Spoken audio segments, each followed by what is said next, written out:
Warga panik saat kobaran api melalap sebuah rumah kontrakan kosong di Jalan Putri Junjung Buih, 3 Kecamatan Pahandut, Palangkaraya, Kalimantan Tengah.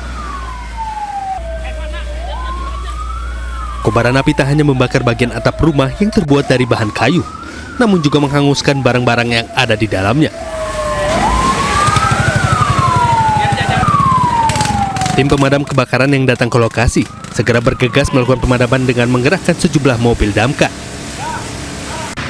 Setelah berupaya selama kurang dari 1 jam, kobaran api akhirnya berhasil dipadamkan petugas dibantu relawan dan warga sekitar.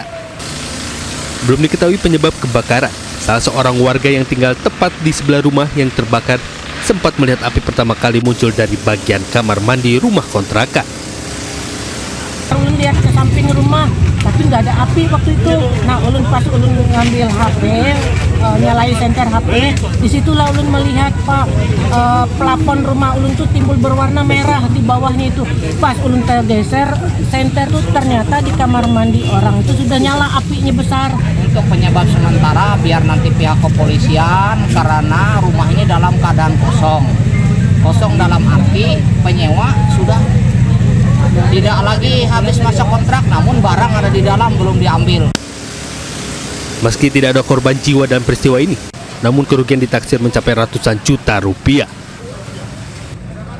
Dari Palangkaraya, Kalimantan Tengah, Adesata Ainus melaporkan.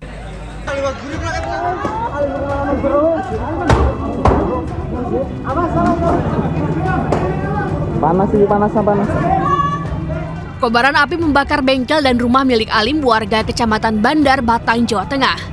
Kebakaran menghanguskan belasan sepeda motor yang sedang diperbaiki dan terparkir dalam bengkel. Warga yang mengetahui kejadian langsung berusaha memadamkan api dengan alat seadanya.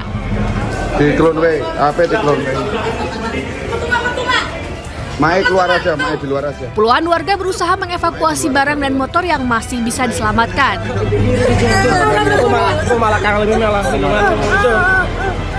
Istri pemilik bengkel menangis histeris saat mengetahui rumah dan bengkelnya ikut hangus. Api berhasil dipadamkan sehingga tidak meluas ke rumah lainnya. Sempat terjadi kepanikan karena bengkel bersebelahan dengan sebuah showroom mobil. Kalau awal mulanya kurang tahu, saya di situ udah mulai terbakar. Kalau motornya masnya juga ada di bengkel itu? Ada. Berapa itu, Mas? Punya saya sendiri.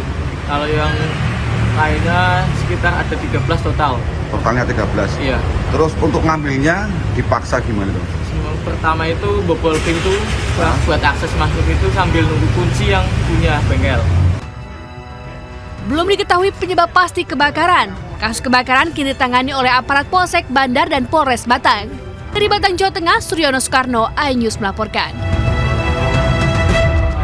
Nah pemirsa, siang kali ini kami awali dari sebuah mobil yang tengah terparkir di kawasan Senopati, Kebayoran Baru, Jakarta Selatan ini terbakar pada Minggu dini hari. Diduga mobil terbakar akibat korsleting listrik pada bagian mesin depan.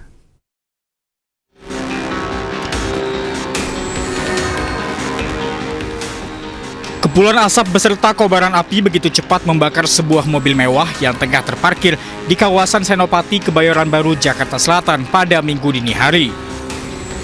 Petugas Suku Dinas Penanggulangan Kebakaran dan Penyelamatan Sektor Kebayoran Baru langsung berupaya memadamkan api dengan menerjunkan 1 unit mobil pemadam beserta 5 personil. Api berhasil dipadamkan 1 jam kemudian. Diduga api muncul akibat korsleting listrik pada bagian mesin depan mobil. Terbakar dengan sendirinya. Terparkir di vale. Dia pemilik menitipkan mobilnya di vale. Yang besar mobil sudah keadaan masih mati. Dan tiba-tiba terjadi kebakaran. Tidak ada korban jiwa dalam peristiwa kebakaran ini. Namun arus lalu lintas dari arah Senopati menuju Tendean sempat mengalami kemacetan yang cukup panjang. Selanjutnya, kasus kebakaran ini ditangani oleh Polsek Kebayoran Baru, Jakarta Selatan. Dari Jakarta, Rizky Falufi, iNews melaporkan. Aksi pencurian ban serep truk yang terjadi di ruas jalan tol Cipali, Kabupaten Majalengka dan viral di media sosial. Kini salah satu pelaku yang berhasil diamankan harus mendekam di ruang tahanan Polsek Gempol, Cirebon pada Jumat siang. Izin komandan dilaporkan dari kilometer 156 jalurnya Bandung untuk Kijang 04 Jabar 18 Cipali diduga melakukan pengejaran diduga kendaraan pencurian. Aksi kejar-kejaran ini terjadi di ruas jalan tol kilometer 156 Cipali, Kabupaten Majalengka, Jawa Barat. Petugas kepolisian Satlantas PJR Tol Cipali ini berusaha mengejar mobil komplotan pelaku pencurian ban serep yang kerap terjadi di ruas tol Cikopo, Palimanan. Dia pada lari, kendaraan ditinggal, dia pada lari, pelakunya ke sawah. Hei, berhenti kamu, dia pelaku pada lari ke sawah, tolong bantuannya. Pelaku yang mengendarai mobil minibus ini berupaya kabur dari pengejaran petugas dengan melarikan diri keluar area jalan tol. Berhasil mencuri ban serep sebanyak 2. Pelaku 5 orang lari ke sana. Para sawah, berhenti! Dari hasil pengejaran, petugas berhasil mengamankan seorang pelaku serta sejumlah barang bukti di dalam mobil. Sebelumnya, petugas yang sedang patroli curiga dengan gerak-gerik tersangka di KM 153. Para pelaku diketahui sedang mencuri ban serep truk yang sedang terparkir di bahu jalan tol.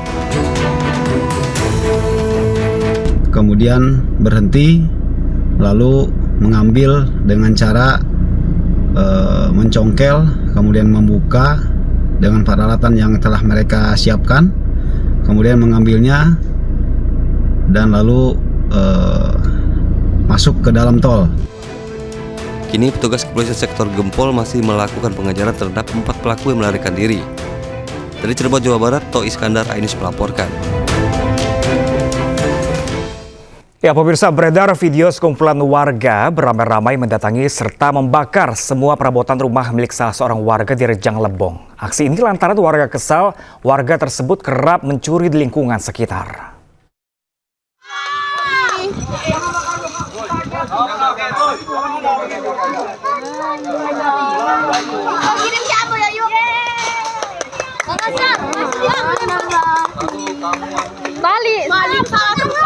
Inilah video aksi para warga di Kelurahan Karanganyar, Kabupaten Rejang Lebong, Bengkulu saat mendatangi rumah salah satu warga yang diyakini masyarakat setempat kerap melakukan aksi pencurian di lingkungan sekitar.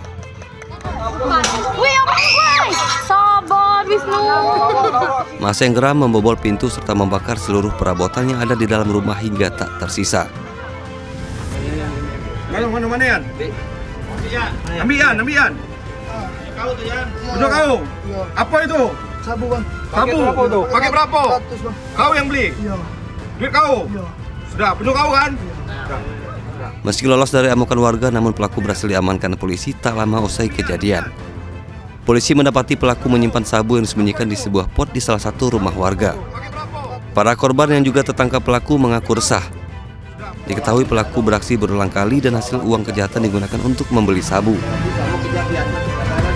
Siapa baik ini, bayi barang apa baik, banyak motor baik, segi tabung, kami situ pun tabung sering. Sering dicuri tabung gitu ya? Tabung bukannya kami baik minyak, jadi pokoknya apa baik dicuri. Motor itu kemarin yang pinjau juga. Ada sering. Iya sering kan jadi meresahkan masyarakat sih kok. Meresahkan masyarakat. Nah itu. Kini pelaku diperiksa intensif oleh petugas guna proses hukum lebih lanjut. Dari Rejang Lebong, Bengkulu, Widodo Waluyo Ainus melaporkan. Ya, pemirsa, jenazah calon gubernur Maluku Utara Beni Laos dibawa ke Jakarta hari ini. Dan untuk mengetahui situasi terkini di rumah duka Beni Laos, pemirsa, sudah ada rekan kami, Nata Arman, langsung dari lokasi. Selamat siang, rekan Nata. Kapan rencananya jenazah akan segera dimakamkan? Baik, Pram dan juga pemirsa, benar sekali bahwa terkait dengan informasi kapankah jenazah akan ke Jakarta, sampai dengan saat ini kami masih menunggu konfirmasi lebih lanjut karena sejauh ini tadi kami sempat masuk ke dalam, namun tidak ada dari pihak keluarga juga yang ada di sini yang mengatakan bahwa kapan kepastiannya pada pukul berapa. Namun yang jelas pada hari ini jenazah akan diterbangkan menuju Jakarta. Namun berdasarkan informasi yang kami peroleh, untuk jenazah sendiri nanti tiba di Jakarta tidak langsung ke rumah pribadi di tempat saya melaporkan saat ini, namun melainkan dibawa ke rumah duka krematorium Sentosa unit CDEFG dengan estimasi sekitar pukul 17.00 waktu Indonesia Barat atau pukul 5 sore nanti. Namun berdasarkan informasi yang kami peroleh juga tadi baru saja berdasarkan informasi sejam yang lalu bahwa almarhum sudah dibawa dari Taliabu ke Luwuk Banggai, Sulawesi Tengah dengan melakukan perjalanan menggunakan speedboat. Kemudian nantinya setelah tiba di kawasan Luwuk Banggai, Sulawesi Tengah sekitar pukul 12-an, ini nantinya akan dipersiapkan untuk melakukan perjalanan ke Jakarta.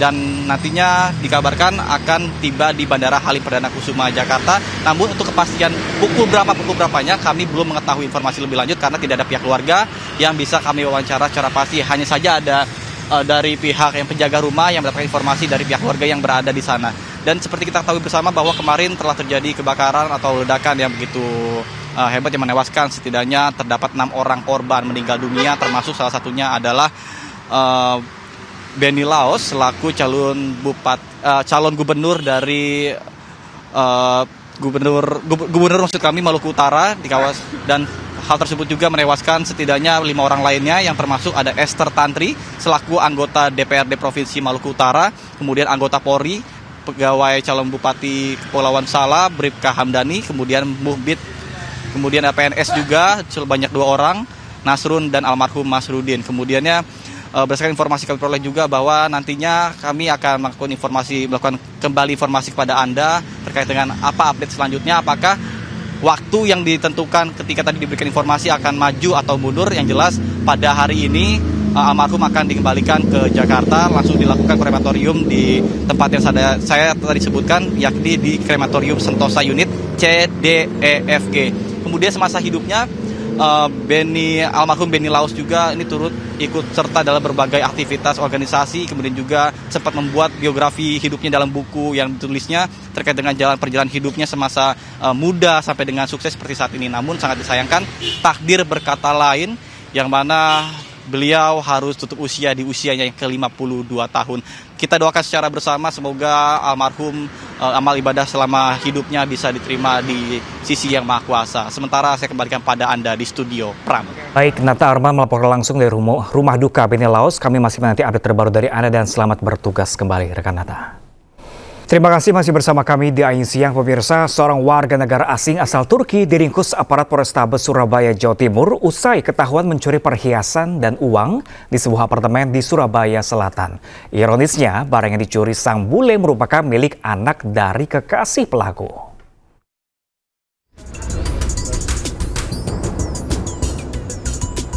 Ditangkapnya warga negara asing berinisial MAK ini berkat rekaman CCTV saat pelaku keluar dari apartemen di kawasan Surabaya Selatan. Pria asal Turki ini membawa 2 koper hitam yang diduga berisi barang curian. Setelah menerima laporan dari korban, aparat Polrestabes Surabaya menangkap pelaku di Bandara Juanda, Surabaya. Pelaku kemudian dibawa ke apartemen untuk dilakukan penggeledahan dan benar saja di dalam koper ditemukan barang curian, yakni uang tunai dan perhiasan. Ironisnya, barang berharga dan uang yang dicuri adalah milik korban YA, anak dari pacar pelaku. Menurut polisi, aksi pelaku terbongkar berkat kecurigaan ibu korban karena tersangka tak bisa dihubungi saat bermalam di apartemen miliknya. Setelah mengecek apartemennya, bule nakal ini ternyata sudah kabur dengan membawa barang curian. Jadi motif yang bersangkutan tidak punya uang, sehingga ada kesempatan di situ ada barang, akhirnya diambil oleh yang bersangkutan mau dibawa kabur. Atas perbuatannya, tersangka akan dijerat pasal tentang pencurian dan pemberatan dengan ancaman hukuman di atas 5 tahun.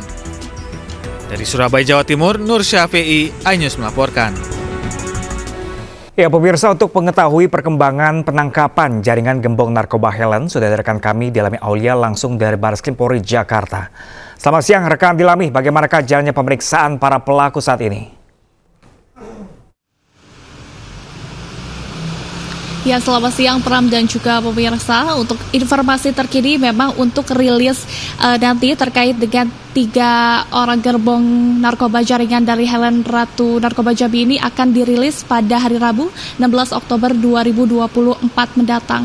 Memang untuk ketiga tersangka ini memang sudah ada di Barreskrim Mabes Polri sejak kemarin malam begitu ya. Dan pihak dari Barreskrim Mabes Polri juga terus melakukan pemeriksaan secara intensif terhadap 3 orang gembong narkoba ini. Dan juga sebelumnya, Pram dan juga pemirsa, 3 orang gembong narkoba ini memang diberangkatkan dari Bandar Udara Taha Jambi pada pukul 17.55 waktu Indonesia Barat dan tiba di Bandara Soekarno-Hatta pada pukul 18.55 waktu Indonesia Barat dan setelahnya langsung diberangkatkan ke Barreskrim Mabes Polri pada pukul 20.30 waktu Indonesia Barat.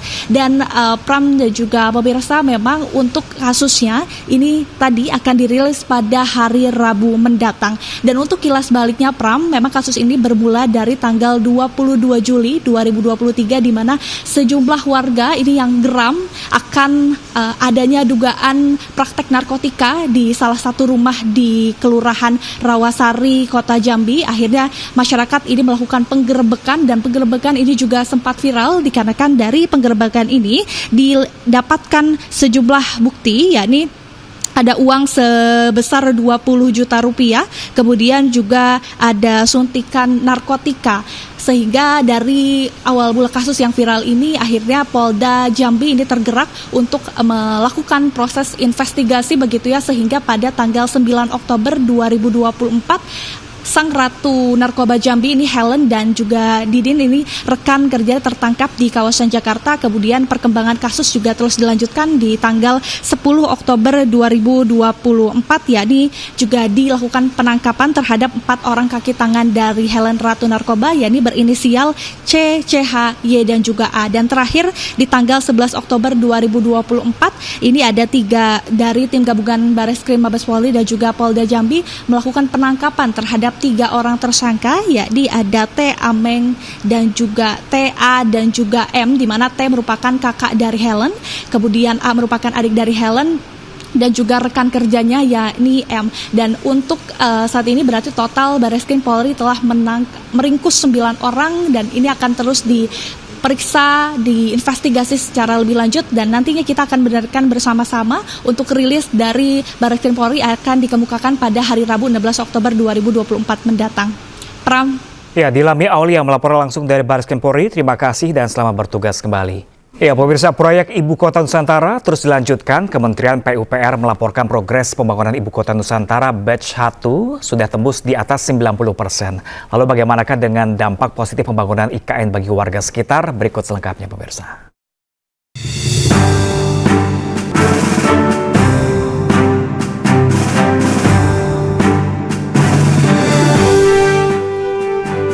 Ibu Kota Nusantara IKN merupakan langkah strategis yang tidak sekedar memindahkan pusat pemerintahan dari Jakarta.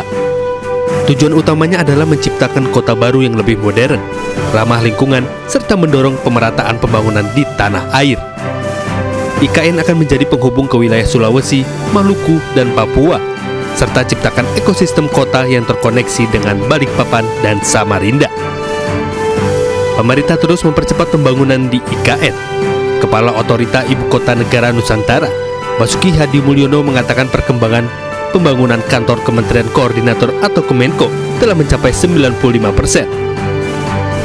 Pembangunan IKN usai pelaksanaan peringatan HUT kemerdekaan, yakni menyelesaikan pembangunan yang telah berjalan, salah satunya hunian apartemen untuk ASN. 12 tower apartemen sudah rampung dan siap ditempati. Pertumbuhan ekonomi di Kalimantan Timur menggeliat sejak pembangunan IKN. Pada tahun 2023, pertumbuhan ekonomi di Kalimantan Timur mencapai 6,22%. Sementara lapangan usaha dengan laju pertumbuhan PDRB terbesar di Kalimantan Timur, pengadaan listrik dan gas, serta konstruksi menjadi yang tertinggi. Pembangunan IKN membawa dampak positif bagi perekonomian warga sekitar, mulai dari pembukaan lapangan kerja hingga meningkatkannya investasi dan usaha lokal. Alhamdulillah sangat sekali berdampak ya dengan kedatangan para pengunjung dari boleh katakan seluruh Indonesia lah. Ya sangat berdampak sekali. Jadi yang bisa sampai lihat di sini sekarang ini untuk UMKM sudah mulai bertumbuh. Jadi tentunya di sektor ekonomi masih meningkat tajam. Untuk bisa perbandingan ini seperti apa? Kendaraannya untuk ya jauh lah. Mungkin yang dulunya 20%, sekarang sudah bisa ke 70%. Secara keseluruhan, pembangunan IKN diharapkan menjadi katalis bagi pengembangan ekonomi regional dan nasional, serta memberikan manfaat langsung kepada masyarakat sekitar dalam bentuk pekerjaan, infrastruktur, dan peluang usaha. Tim Liputan iNews melaporkan. Wakil Menteri Pariwisata dan Ekonomi Kreatif yang juga Ketua Umum DPP Partai Perindo Angela Tanusudibio turut menghadiri peresmian Istana Negara di Ibu Kota Nusantara, Kalimantan Timur. Pembangunan Istana Negara yang sudah berjalan sesuai target ini juga telah dimanfaatkan untuk berbagai kegiatan kenegaraan.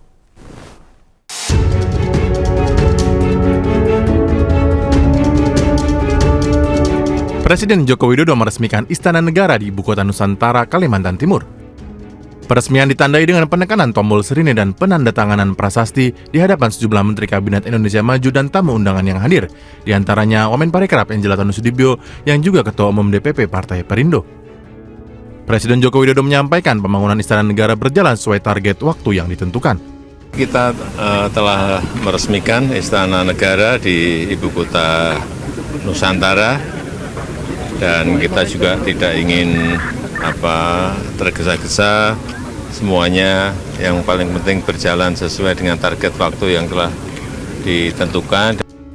Sementara Istana Garuda nantinya akan diresmikan Presiden terpilih Prabowo Subianto. Sebelumnya, Istana Negara dan Istana Garuda telah digunakan dalam berbagai kegiatan kenegaraan seperti sidang Kabinet Paripurna dan upacara kemerdekaan. Dari Ibu Kota Nusantara, Kalimantan Timur, Muhammad Zulhilmi, iNews melaporkan. Dan pemirsa, untuk membahas lebih lanjut mengenai pembangunan Ibu Kota Nusantara, kita sudah terhubung dengan tenaga ahli utama Kantor Komunikasi Kepresidenan, ada Mbak Prita Laura, serta pengamat infrastruktur dan tata kota, ada Bapak Yayat Supriyatna. Kita sapa terlebih dahulu. Selamat siang Mbak Prita Laura dan Pak Yayat Supriyatna. Selamat siang Mas Pram. Selamat siang Mbak Prita. Bertemu lagi juga Pak Yayat, apa kabar? Baik, Alhamdulillah. Baik, terima kasih Mbak dan Pak Yayat telah bergabung bersama kami di siang kali ini. Kita ke Mbak Prita terlebih dahulu. Mbak Prita, mungkin Mbak Prita bisa cerita nih, sepertinya sebenarnya apa sih semangat awal didirikannya IKN ini dan kenapa IKN ini menjadi salah satu program utama dalam pemerintahan Presiden Jokowi kali ini?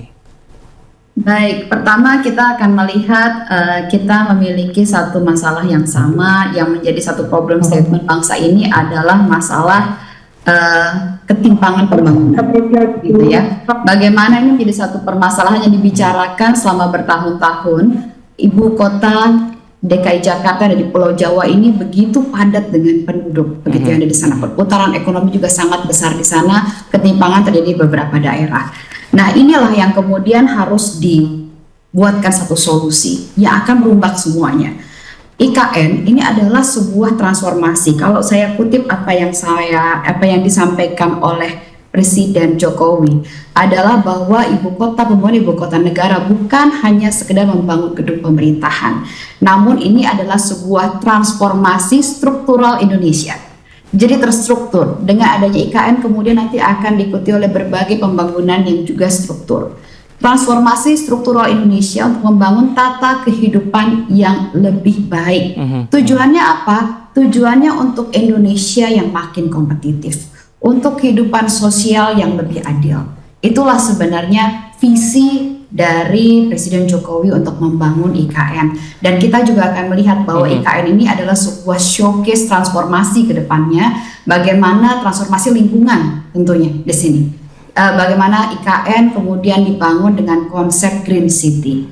Kita tahu bahwa DKI Jakarta punya predikat sebagai juaranya polusi, begitu ya, betul. Untuk kemudian di beberapa kota.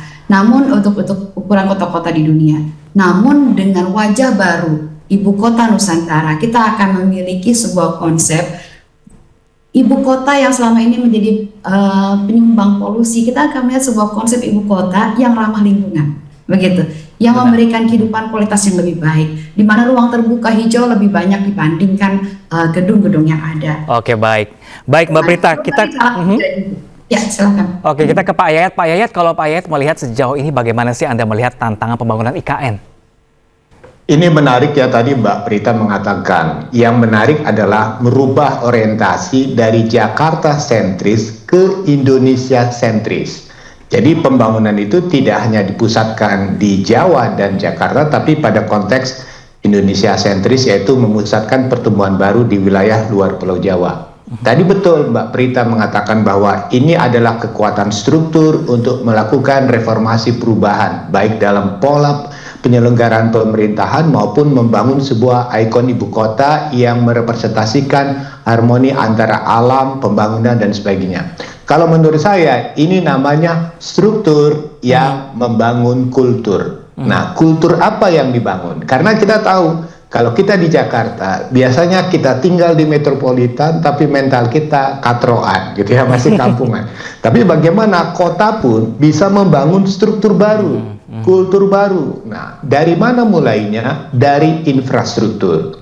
Di mana contohnya? Misalnya contoh, IKN itu punya namanya KPI, Key Performance Indicator. Key Performance Indicator itu adalah standar-standar kota untuk memiliki standar untuk bagaimana dia tumbuh kembangnya. Contohnya apa yang bisa berubah? Salah satu, 10 minutes.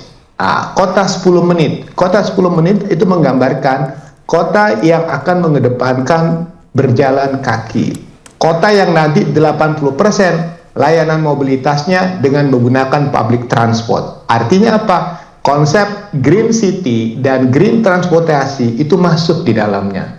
Kalau di Jakarta hampir 80% orang menggunakan mobil pribadi, motor pribadi, nanti di IKN 80% orang akan menggunakan public transport. Nah, pertanyaannya, desain apa yang digunakan dalam mewujudkan kota dengan 80% public transport? Kedua, mengharmonikan untuk memudahkan mobilitas, tempat tinggal, tempat bekerja, dengan kemudahan melakukan perjalanan. Jadi kota sangat efisien dari waktu, efisien bahan bakar. Jadi kita bisa mengurangi emisi gas rumah kacanya. Yang lain nanti, itu artinya apa?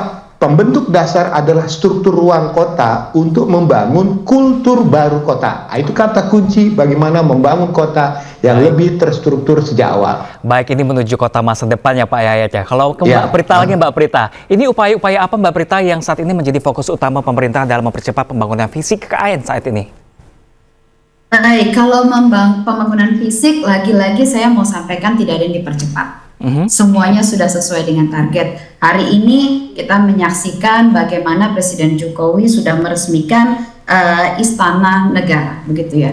Istana Garuda sesuai target akan selesainya bulan November dan akan diresmikan oleh Presiden berikutnya yaitu Pak Prabowo Subianto. Jadi saya katakan di sini tidak ada yang dipercepat, sesuai target semuanya. Namun saya ingin mengutip kembali tadi apa yang disampaikan oleh Pak Yayat Supriyatna tadi, struktur membangun culture. Ini benar sekali seperti itu karena kalau kita lihat tadi saya belum selesai untuk menjelaskan bahwa sebenarnya di IKN ini juga akan mengubah cara kerja birokrasi yang silo. Jadi ya Mas ya, kalau kita lihat ya, kalau nanti suatu hari punya kesempatan datang ke IKN, kita akan melihat ruang-ruang kerja pemerintahan Kemenko yang selama ini jarak antara ruang kerja menteri begitu ya, menteri koordinator dengan anak buahnya ini begitu jauh, begitu ya, kita begitu berjarak. Namun di IKN tidak begitu dekat dan kemudian akan terjadi interaksi. Belum lagi di antara satu Kemenko dengan Kemenko lain, gedung-gedung itu saling disambungkan. Ada sebuah ruang bersama. Jadi ada sebuah komunikasi, ada sebuah kerjasama, ada sebuah ngopi bareng nanti yang kemudian akan mempercepat cara-cara kerja birokrasi yang selama ini begitu silo dan menjadi sumbatan kemajuan, kecepatan kemajuan bangsa ini. Jadi betul sekali tadi apa yang disampaikan Pak Yayat Supriyatna bahwa ini adalah sebuah struktur yang membangun culture baru dalam berbirokrasi dan banyak budaya lainnya di Indonesia nanti ke depan. Oke, jadi nantinya kota baru juga diharapkan juga ada kultur-kultur baru yang lebih sehat lagi ya Mbak Prita ya. Lalu ke Pak Yayat, ini kalau tadi Pak Yayat bisa mengatakan ada desain dan juga keunikan IKN dibanding dengan kota baru dari berbagai negara, seperti apa Pak Yayat? Nah, itu tadi Mbak Prita mengatakan reformasi cara bekerja. Reformasi cara bekerja misalnya contoh dalam bentuk desain bangunan. Desain bangunan begini, kalau kita membangun, antara kebutuhan ruang pasti disesuaikan dengan orang di dalam organisasi. Misalnya butuh ruang menteri, ruang dirjen, ruang apa, semua unit organisasi disediakan sehingga tidak efisien bangunan tersebut. Tidak efisien itu apa? Ada sekat bangunan, ada energi, listrik, AC dan sebagainya. Nanti di sana tadi dikatakan akan ada co-working space. Jadi orang datang tanpa ada membutuhkan ruang, dia ruang bekerja bersama. Ini betul-betul untuk Gen Z lah ke depan itu. Jadi desain bangunan mengikuti dinamika generasi ke depan itu, dinamika generasi yang melek teknologi, dinamis, dan kemudian lebih efisien dalam penggunaan energi. Yang lain yang menarik adalah ini konsepnya forest city. Forest itu artinya apa? Kota yang dibangun menyesuaikan dengan bentang alamnya. Artinya kita akan membuat, ini bayangannya bukan kita bayangannya ya, kira-kira 30% kawasan terbangun, 70% itu masih hutan alami. Nah, yang menarik adalah di IKN itu orang selama ini membayangkan kota itu flat, tapi faktanya kota ini berbukit. Nah, kota yang berbukit itu sangat menarik dari sisi lanskapnya. Nah, di situ akan diusahakan bagaimana implikasi dari kota berbukit itu bisa menahan runoff air. Maka di IKN itu akan banyak embung-embung atau kolam-kolam retensi sebagai untuk objek destinasi wisata, potensi cadangan air, menjadi lanskap ruang baru. Jadi mudah-mudahan kalau yang tinggal di sana mungkin tingkat stresnya tidak sesetres di Jakarta. Oke, baik. Jadi orang keluar kantor bisa bekerja di luar. Apalagi kalau misalnya tanaman-tanaman itu udah semakin tinggi dan semakin sejuk. Apa yang terjadi dengan demikian banyak pohon? Satu, reduksi terhadap suhu udara. Memang orang mengatakan, Pak ini agak 31 atau 33. Tapi ingat, IKN itu akan sangat terasa sejuk di sore hari. Ketika angin sepoi, bekerja di luar udara. Ini kalau yang belum pernah pasti membayangkan panas. Tapi ini kan proses pembangunan. Artinya gini, kita masih punya obsesi besar di tengah segala perdebatan, karena yang menarik dari pembangunan IKN ini, hampir semua tenaga kerja itu adalah anak-anak bangsa Indonesia, anak-anak muda dengan segala inovasi dan kreativitasnya. Baik. Kita bisa bayangkan ini dalam 2 tahun bisa terwujud bangunan seperti ini. Gitu. Baik Pak Yayat, Mbak Prita, ini kita tidak hanya bertiga, tapi juga ada orang asli sana yang juga bekerja sebagai penjual souvenir di rest area IKN. Kita undang bersama-sama, ada Ibu Partini. Halo, selamat siang Ibu Partini. Halo, selamat siang. Gimana Ibu Kartini? Apa kabarnya? Alhamdulillah baik. Ya. Alhamdulillah. Ibu Partini sendiri sudah lama berada di IKN? Ya, saya sedang di rest area, sedang menjaga tenan. Di sini banyak sekali kunjungan masyarakat yang sedang ingin tahu atau menyaksikan seperti apa pembangunan di IKN dan plaza seremoni tentunya yang jadi tujuannya. Oke, Ibu Partini, selama ini IKN berdiri, gimana keuntungannya sejauh ini Ibu Partini? Alhamdulillah, saya warga asli di IKN ya, lahir di IKN, keturunan dari transmigrasi dulu Jawa ya. Alhamdulillah ikutin IKN, ini ngawal dari awal dengan menjual souvenir IKN. Sangat signifikan tuh kenaikan omsetnya semakin kesini semakin tinggi, apalagi sekarang sudah dibuka umum, ini kan semua turun di rest area, sangat padat kunjungan ya. Ramai ya Ibu ya? Hampir setiap hari ramai di sana? Iya, hampir setiap hari, apalagi Sabtu Minggu. Baik Ibu Partini, kita kembali lagi ke Ibu Prita. Ini juga ada Ibu Prita di sini, Mbak Prita. Mbak Prita, ini ada kesaksian dari sektor ekonomi dari para pedagang UMKM yang ada di sana, Mbak Prita. Bagaimana sih Mbak Prita ini caranya pemerintah mendorong sektor swasta nasional maupun asing untuk berinvestasi nanti di IKN ini? Ya, Ibu Partini, saya beberapa kali saya datang ke sana, saya sering beliin souvenir-souvenir yang untuk dibagikan ke orang-orang. Iya, Ibu, makasih Bu. Salam Nusantara. Iya, Bu Partini. Baik, upaya terus dilakukan untuk kemudian menarik investor, karena memang beberapa sumbatan yang menjadi kendala di awal kenapa investor tidak mau masuk ke IKN adalah soal pertanahan sudah diselesaikan. Jadi makanya setelah itu kemudian kita lihat bagaimana investor-investor asing sudah mulai masuk, karena memang bottleneck utama begitu, kendala utama diselesaikan. Jadi kita berharap bahwa ke depan dengan kemudian melihat perekonomian yang juga tumbuh begitu di sana akan kemudian menarik investor. Kalau kita melihat juga contohnya kami melihat data dari Kalimantan Timur ya. Data dari Kalimantan Timur ini perekonomian tumbuh dengan cepat. Di triwulan 1 tahun 2024 mencapai 7,26% year on year. PDB-nya meningkat dengan drastis juga. Ini kan menunjukkan adanya sebuah geliat ekonomi ya. Dan yang paling membahagiakan ya Mas ya, kalau saya kita bicara dengan banyak anak muda di Kalimantan Timur yang tergabung dalam satu komunitas Gerbang Tara, anak-anak muda mengawal Nusantara. Nah, di sana ada sebuah narasi yang saya cita-citakan gitu ya. Apa itu Mbak Prita?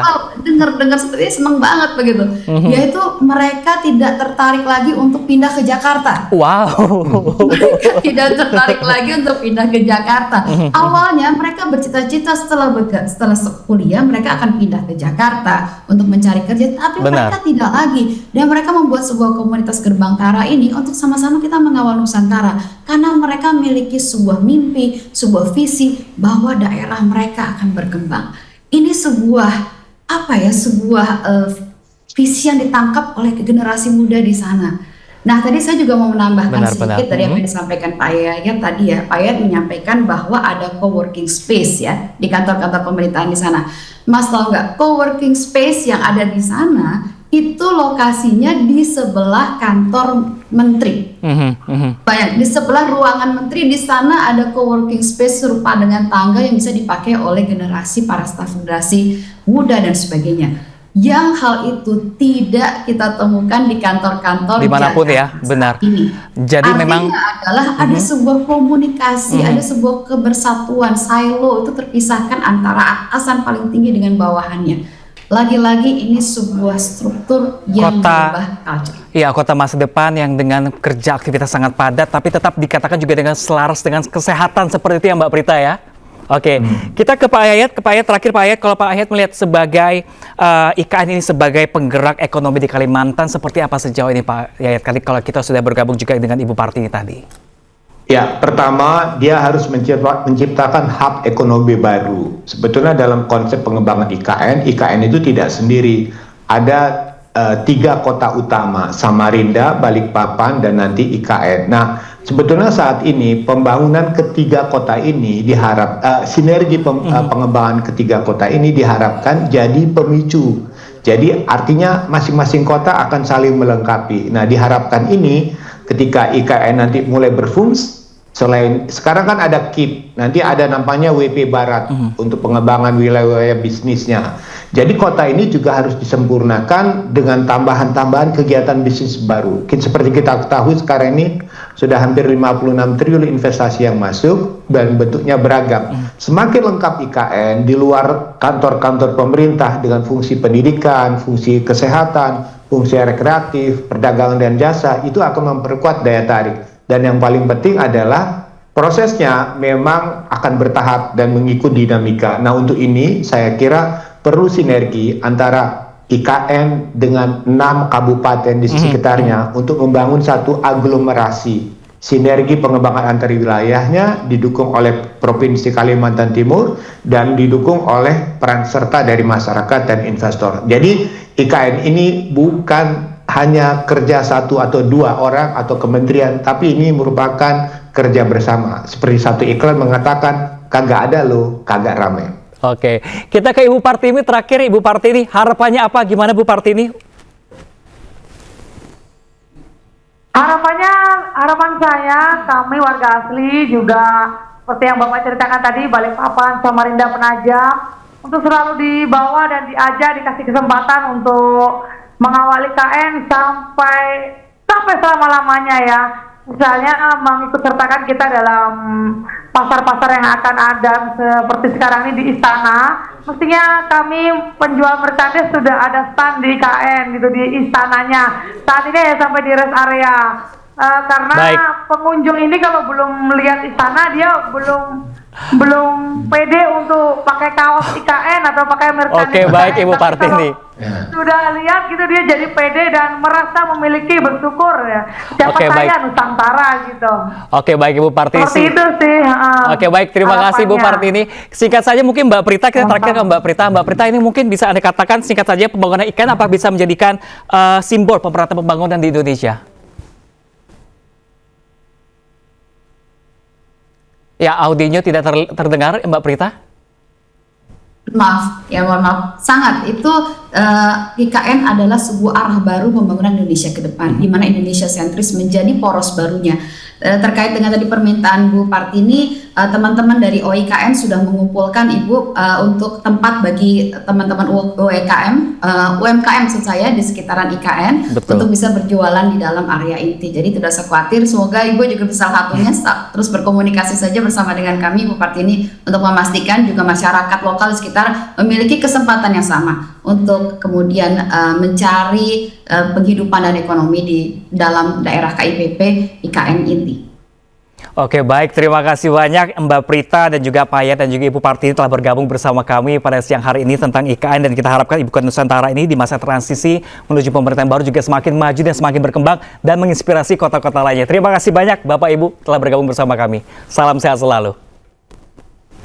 Kita ke informasi lain pemirsa, calon wakil gubernur Jakarta nomor urut 1 Suswono mengisi kampanye akhir pekan dengan menikmati semangkuk bakso. Sementara itu cawagup nomor urut 2 Kunwardana menemui rekan sejawatnya dan para alumni SMP 60 Jakarta di kawasan Petojo.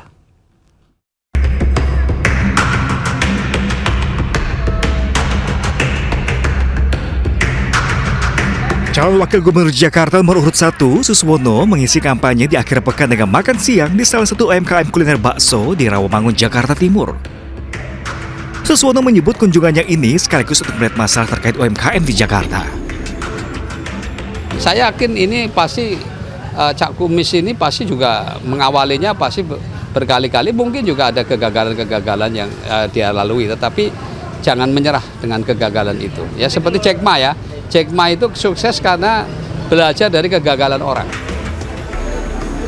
Cawagup Jakarta nomor urut 2, Kunwardana, menemui rekan sejawatnya dan para alumni SMP 60 Jakarta di kawasan Petojo, Jakarta Pusat. Dia menyampaikan visi misi dan program unggulannya bersama Dharma Pongregung. Interaksi, saya juga sudah menyampaikan program unggulan kami ya mengenai internet gratis untuk para warga, di mana hal ini tentunya bisa meningkatkan kesejahteraan bagi mereka. Sementara itu pasangan calon nomor urut 3, Pramono Rano, menyapa warga Jakarta di Indoor Velodrome Jakarta. Di hadapan pendukungnya, Pramono Rano optimis bisa menang 1 putaran. Relawan ini mempunyai andil yang luar biasa. Saya berterima kasih untuk itu dan saya merasa sangat terbantu dengan kehadiran relawan pada pagi hari ini. Sebenarnya ini juga test case bagi saya pribadi. Apakah mereka datang? Kan biasanya kalau menghadirkan orang lebih dari 1.000 kan pasti pakai mobilisasi. Ini betul-betul hadir dan sampai pulang pun, sampai selesai pun mereka tetap duduk. Kampanye Cagup-Cawagup Jakarta telah berjalan selama 2 pekan. Selanjutnya, kandidat pemimpin Jakarta bersiap untuk menghadapi debat kedua pada tanggal 27 Oktober mendatang. Tim Liputan iNews melaporkan. Presiden Jokowi bernostalgia ke sekolah masa kecilnya di SDN Tirtoyoso 111 Solo. Di tempat ini Presiden menyempatkan berbagi sembako dan juga amplop dengan warga setempat.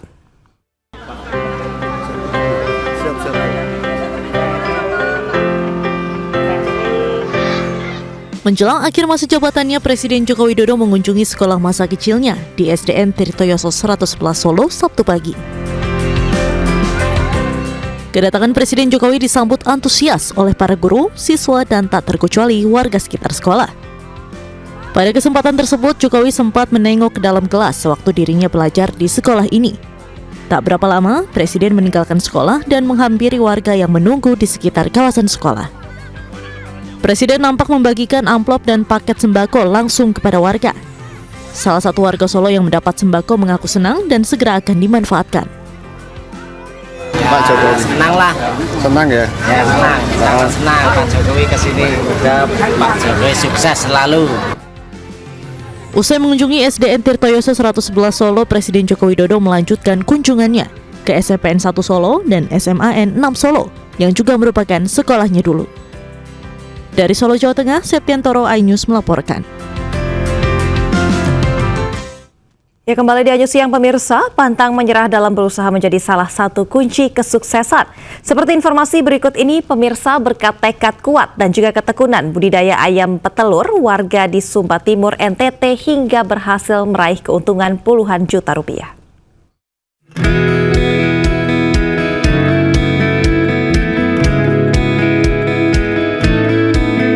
Masyarakat Desa Petawang yang sebagian besar adalah petani lahan kering dan sawah sangat terbantu dengan hadirnya program tekad transformasi ekonomi kampung terpadu. Bantuan dana dan dampingan diberikan kepada kelompok penerima bantuan KPB, Demplot kelompok ayam petelur yang berhasil meningkatkan perekonomian anggota dan pemenuhan gizi bahkan hingga keluar desa. Kalau secara ekonomi itu kami dapat membantu perekonomian kami dari hasil ayam petelur ini mungkin 200 sampai 300 ribu per bulan. Keberhasilan budidaya ayam petelur di Desa Patawang bersama tenaga pendamping bahu-membahu mengembangkan kelompok usaha.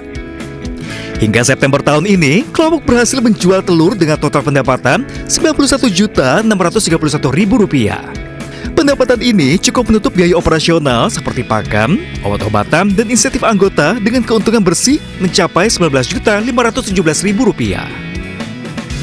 Dengan hadirnya program tekad di Desa Patawang, sesungguhnya ini sungguh sangat amat berdampak secara ekonomi bagi masyarakat. Mereka bisa mendapatkan income per bulan yang paling minimal itu 250.000 ya. Itu yang membuat kami tim tekad itu sangat bangga dengan beberapa hal dari masyarakat sendiri, dua kelompok ini maupun juga dari pemerintah desa sendiri dengan memberikan dukungan yang sangat konkret. Keberhasilan kelompok Demplot ayam petelur Patawang diapresiasi Kementerian Desa, Pembangunan Daerah Tertinggal, dan Transmigrasi Kemendes PDTT sebagai Demplot terbaik pertama yang tersebar di 25 kabupaten di 9 provinsi. Dengan harapan terus dipertahankan, ditingkatkan, dan menjadi contoh baik bagi desa wilayah binaan lainnya. Dari Sumba Timur NTT, tim iNews melaporkan. Pemirsa, kalau biasanya polisi ditemani anjing K9 saat patroli, berbeda di Kabupaten Bogor, Jawa Barat, di mana viral di media sosial seorang polisi dari Polsek Cijeruk yang berdinas ditemani seekor kucing Oyen. Dan tidak hanya itu, si Oyen juga mengikuti kegiatan polisi tersebut saat sholat dan juga mengaji bersama narapidana.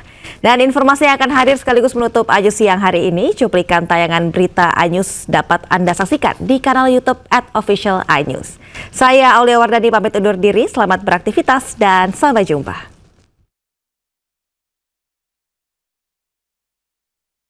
Menginformasikan untuk situasi arus lalu lintas sepanjang Jalan Raya Bogor Sukabumi sampai dengan saat ini terpantau sangat lancar. Bagi teman-teman yang akan melewati jalur ini agar selalu berhati-hati di sepanjang perjalanan. Bribka Yunas Yahya, anggota Polsek Cijeruk, Kabupaten Bogor, Jawa Barat, menjadi buah bibir masyarakat sejak video patroli dengan seekor kucing Oyen viral di media sosial.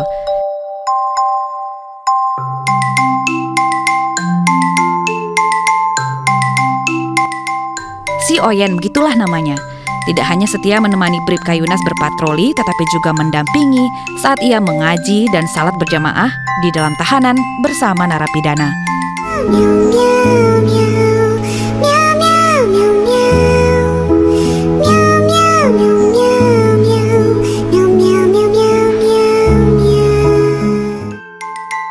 Pertemuan antara Bribka Yunas dan kucing Oyen terjadi dengan tidak sengaja. Si Oyen kecil ditemukan kedinginan di depan kantor Polsek Cijeruk.